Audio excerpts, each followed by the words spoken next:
फरीदाबाद के बसंतपुर इलाके में आई यमुना की बाढ़ में बीते मंगलवार को ससुर और दामाद की डूबने के चलते दर्दनाक मौत हो गई थी और उनके शव की तलाश लगातार की जा रही थी और दोनों का शव शनिवार देर रात को बरामद किया गया और आज रविवार को फरीदाबाद के सिविल अस्पताल में पोस्टमार्टम करवाकर शव उनके परिजनों को सौंप दिया गया है। आपको बता दें कि दोनों ससुर दामाद नवजात बच्चे के लिए बसंतपुर क्षेत्र में दूध लेने के लिए गए थे और बाढ़ की चपेट में आ गए। सिद्दीकी साहब, ये लोग कौन है जो?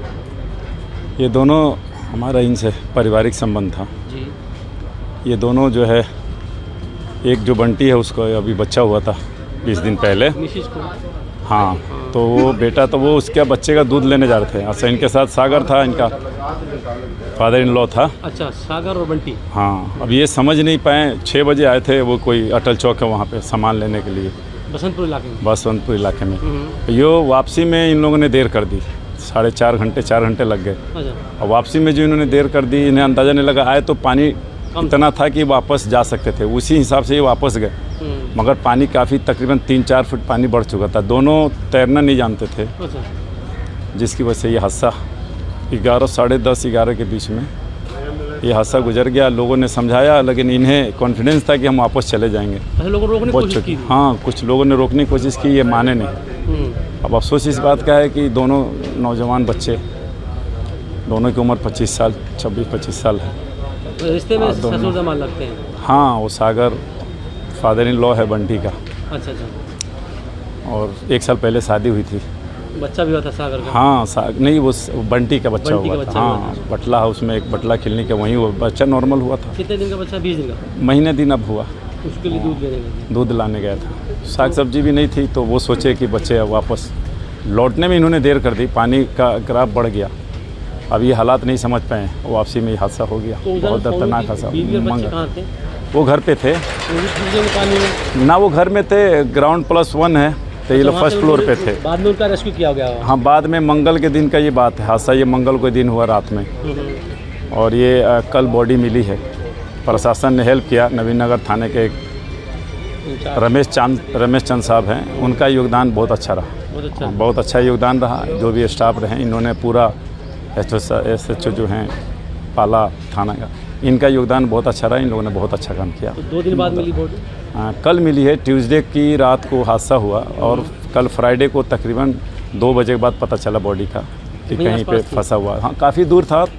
तार थी, जो जमुना का तार है, उसमें फंसी हुई थी, वरना बड़ा मुश्किल था बॉडी भी मिलना। अगर रुक जाती तो शायद इतना बड़ा हादसा ना होता। नहीं होता, तो क्या बोला जाए, ये तो ऊपर वाले का।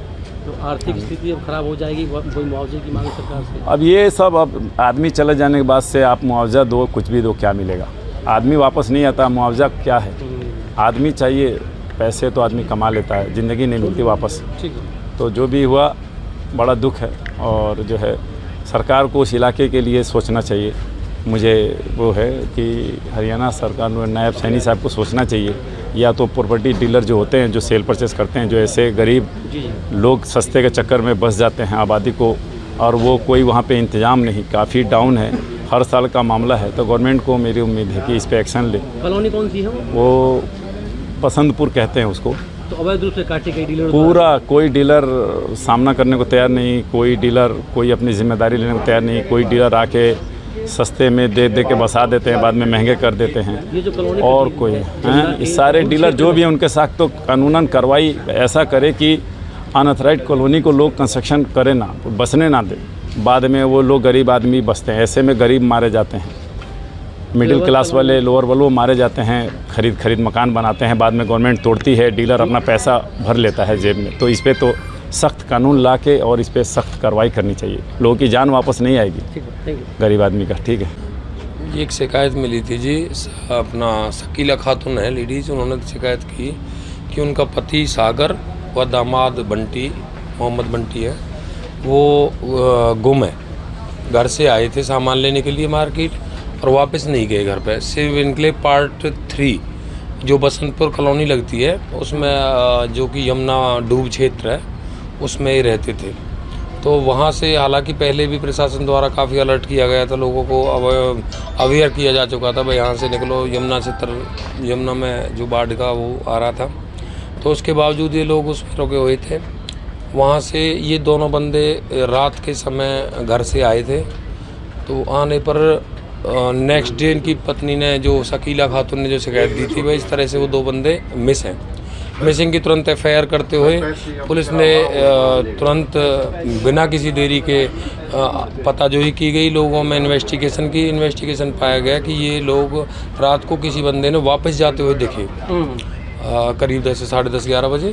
तो वहाँ उनके आधार पर SDRF की टीम मंगवाई गई और जो बोट के माध्यम से उनको जो वारिसान के साथ ले जाकर उसकी तलाश की गई। तलाश पर इनकी दोनों बॉडी कल हमें यमुना नदी में, जो कि बाढ़ क्षेत्र है, वहाँ पर इनकी डेड बॉडी मिली। उनको तुरंत रेस्क्यू करके निकाल कर सुरक्षित अपना यहाँ BK में रखवाया गया और आज पोस्टमार्टम कराया जा रहा है।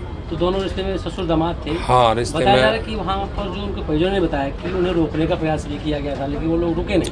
हाँ, काफ़ी सभी लोगों को हमने अवेयर किया हुआ था। उस आधार पर लोग और भी प्रशासन का साथ देते हैं। तो वो लोग, कुछ जागरूक लोग थे, उन्होंने उनको बोला बताया कि हाँ भाई इधर से जाना ठीक नहीं है, जो कि प्रशासन ने मना किया हुआ है। फिर भी वो थोड़ा सा लापरवाही की वजह से वो अंदर चले गए और ये इस तरह से ये घटना हुई। दुर्भाग्यपूर्ण घटना है, जो कि इस तरह की लापरवाही किसी भी लोग को नहीं करनी चाहिए। जब प्रशासन भी पूरी तरह से एक्टिव है, लगातार लोगों को अवेयर कर रहे हैं, फिर भी इस तरह की घटना हुई है उसके बावजूद, तो ये सिर्फ एक लापरवाही है, ऐसी नहीं करनी चाहिए थी। मृतक की पत्नी और लगभग 1 महीने बच्चा भी फंसा हुआ था बाढ़ में, उसका भी रेस्क्यू किया गया पुलिस के द्वारा? हाँ बिल्कुल, मैं खुद उनको निकाल के लाया था जी, बोट के माध्यम से। वो भी उस घर में ही थे अपने, तो जबकि वहाँ पानी काफ़ी मात्रा में बढ़ा हुआ था, पहले से भी उनको अवेयर किया था। उनको खुद रेस्क्यू करके लाए थे हम, सुरक्षित उनको निकाल गए और उनको सुरक्षित स्थान पर रखा गया। इनके अलावा कोई कैजुअलिटी हुई और हुई बाढ़ के पानी डूबने से? नहीं, इसके अलावा किसी प्रकार की कोई कैजुअलिटी नहीं हुई और सारा सुरक्षित है। सभी पब्लिक को हमने सुरक्षित तरीके से निकाला था। अभी तक कितने लोगों को वहाँ से निकाला गया है?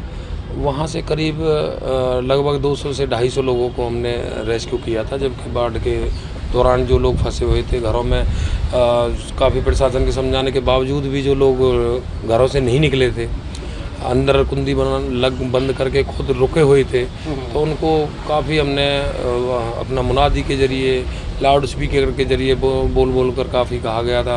परंतु वहाँ पब्लिक काफ़ी बहुत ज़्यादा रहती है, करीब 15 से 20 हज़ार लोगों का वहाँ है जो घरों में रहते हैं।